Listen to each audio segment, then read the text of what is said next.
Bien, on continue maintenant partie exercice. Première méthode, résolution d'équations et d'inéquations faisant intervenir la valeur absolue. Exercice A, en utilisant la représentation graphique de la fonction valeur absolue, résoudre les équations et inéquations suivantes. Donc je vous ai déjà placé le dessin, vous avez en vert ici la représentation graphique de la fonction valeur absolue et en noir la droite d'équation y égale 3 dont vous avez besoin pour résoudre l'équation et les deux inéquations qui figurent ici. Les méthodes sont celles qu'on a étudiées en classe de seconde pour résoudre des équations du type f de x égale k ou des inéquations du type f de x inférieur ou supérieur à k. Mettez la vidéo en pause et ensuite je corrige. Alors correction. Valeur absolue de x égale 3, on a deux solutions car deux points d'intersection qui ont pour abscisse moins 3 et 3. Les solutions sont donc moins 3 et 3 entre accolades puisqu'il n'y a que deux valeurs.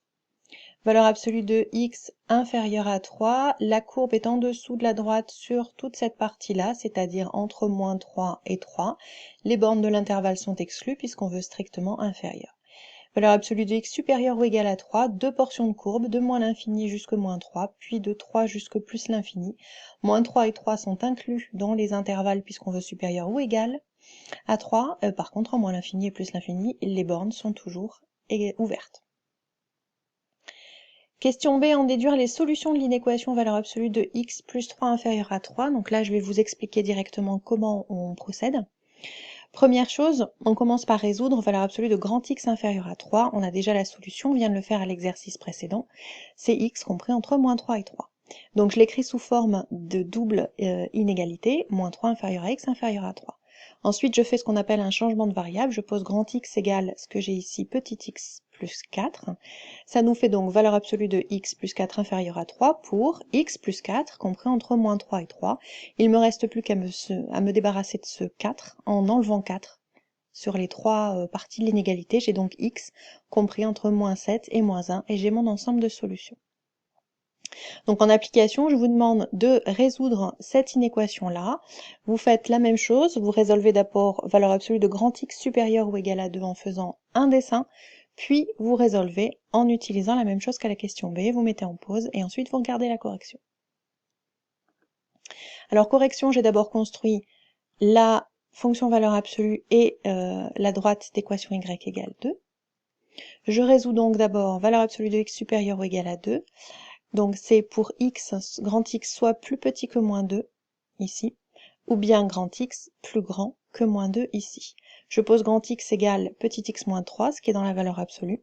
Ça me donne valeur absolue d'x moins 3 supérieur ou égal à 2 pour x moins 3 inférieur à moins 2, ou x moins 3 plus grand que 2. Je remplace ici et là grand X par petit x moins 3.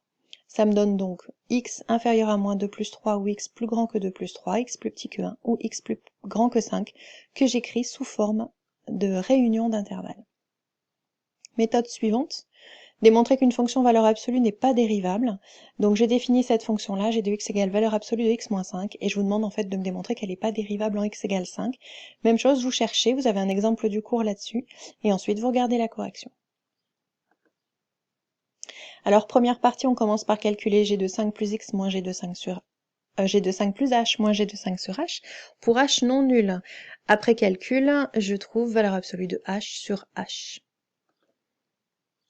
Je vais maintenant regarder ce qui se passe en prenant h plus grand que 0 ou h plus petit que 0. J'obtiens soit 1, soit moins 1. Donc ça veut dire que la limite n'est pas égale à un unique nombre réel, c'est soit 1, soit moins 1 selon les cas, donc g n'est pas dérivable en x égale 5. Alors je vais vous demander maintenant de chercher cette première application, montrer que cette fonction k de x égale moins 2 fois valeur absolue d'x moins 1 n'est pas dérivable en 1, puis étudier son sens de variation, bien sûr il faudra calculer sa fonction dérivée d'abord, et puis construire sa courbe dans un repère orthonormé. Deuxième exercice à chercher, l'exercice 7, page 160. Ces deux exercices, vous les cherchez et ensuite vous consulterez ce fichier qui est sur Pronote, sur lequel vous aurez les corrections.